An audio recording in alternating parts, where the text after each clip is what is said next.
What if money didn't exist? Imagine waking up one morning and realizing that money, in all its forms, had vanished. No coins, no bills, no credit cards, no digital currencies. The world would be in for quite a ride. Picture this. You roll out of bed, stretch, and head to your favorite coffee shop. You order your usual latte, but when you reach for your wallet, it's empty. The barista looks at you, puzzled. How are you going to pay for that? He asks. You both stand there, staring at each other, realizing that the concept of payment has just evaporated. In a world without money, how would we get what we need? Let's take a trip back in time to the days of bartering. You know, trading goods and services directly. You might trade a basket of apples for a pair of shoes, or offer to fix someone's roof in exchange for a haircut. Sounds simple, right? But imagine the chaos. Let's say you need a new phone. You'd have to find someone who not only has a phone, but also wants what you have to offer. Maybe you have a pet llama. So you wander around town, asking people, Raud, hey, do you want a llama in exchange for your phone? You'd get some pretty strange looks. And it might take a while to find a taker. But let's not get too ahead of ourselves. First, we need to understand how we got here. Money, in its many forms, has been around for thousands of years. It started with simple things like shells and beads, then evolved into coins, paper money, and now digital currencies. Money made trade easier by giving us a common measure of value. It allowed us to store wealth and plan for the future. But without it, we'd have to rethink everything. Imagine going to the grocery store. Instead of filling your cart and paying at the checkout, you'd have to negotiate with the cashier. I'll trade you 3 chickens for this bag of groceries. Oh, the cashier might counter with, how about 2 chickens and a dozen eggs? You'd be haggling all day just to get your weekly shopping done. And what about your job? Without money, how would you get paid? Employers would have to come up with creative ways to compensate their workers. Maybe you'd get paid in goods or services instead of cash. Your boss might say, well, great job on that report. Here's a goat and a year's supply of toilet paper. Suddenly, your office would look more like a barnyard. But let's not forget about the big stuff. How would we buy houses or cars? You'd need to find someone willing to trade their home for something you have. I'll give you my vintage comic book collection for that 3-bedroom house. Or, how about my grand piano for your convertible? The real estate market would be a wild west of trades and barters. Now let's talk about savings. Without money, how would we save for the future? Instead of a bank account, you'd have a storage unit filled with goods. This is my retirement fund, you'd say, pointing to a pile of canned beans and bicycles. Planning for the future would require a lot of space and some serious organizational skills. But it's not all doom and gloom. A world without money could bring some surprising benefits. For one, it might reduce inequality.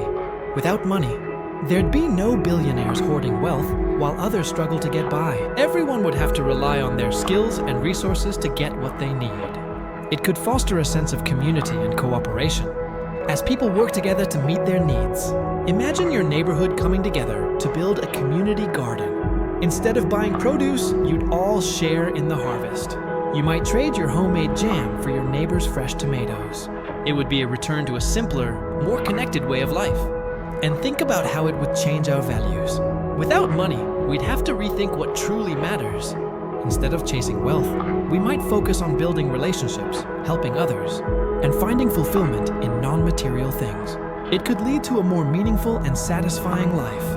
Of course, there would be challenges. We'd need new systems to manage resources and ensure everyone has access to what they need. We'd have to find ways to handle disputes and ensure fairness. It wouldn't be easy, but humans are nothing if not adaptable. Let's take a look at education. Without money, schools would need to find new ways to operate. Teachers might be compensated with goods or services, and students could contribute by helping with school maintenance or providing supplies.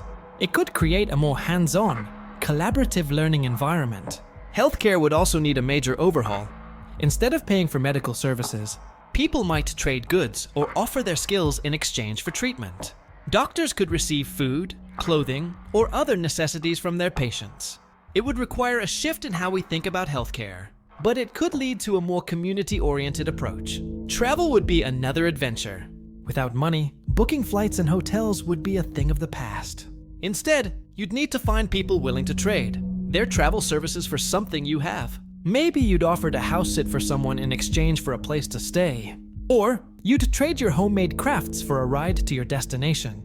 It would make travel more spontaneous and unpredictable, but also more personal and connected. Entertainment would also change. Without money, there'd be no tickets to buy for concerts or movies. Instead, performers might rely on donations of goods or services from their audience. You could trade your homemade cookies for a front row seat at a local theater production. It would create a more intimate and community-driven entertainment scene. But what about government and public services? Without taxes, how would we fund things like roads, schools, and emergency services? We'd need to find new ways to pool resources and ensure everyone contributes their fair share. It might involve community workdays or voluntary contributions of goods and services. It would require a high level of cooperation and trust, but it could lead to a more engaged and responsible citizenry. Now let's get back to our daily lives. Imagine going out for dinner. Instead of paying the bill, you'd need to negotiate with the restaurant owner. I'll wash dishes for an hour in exchange for this meal.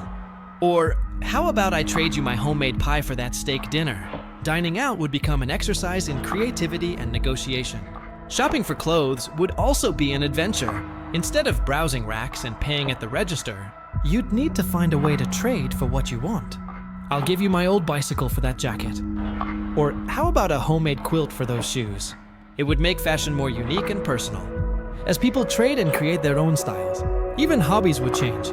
Without money, you'd need to find new ways to pursue your interests. Maybe you'd trade your gardening skills for art supplies, or offer to teach someone to play an instrument in exchange for lessons in a new hobby. It would create a more interconnected and supportive community of hobbyists. But let's not forget about the humor in all this. Imagine trying to explain to your kids why they can't have the latest video game. Sorry, sweetie, but unless we can find someone who wants to trade their game for our collection of rubber ducks, it's not happening.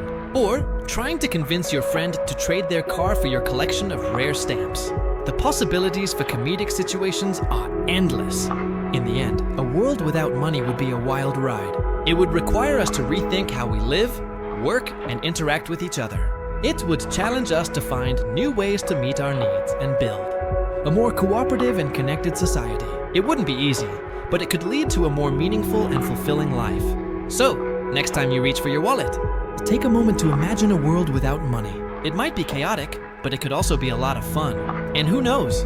Maybe we'd discover that the things that truly matter can't be bought or sold anyway.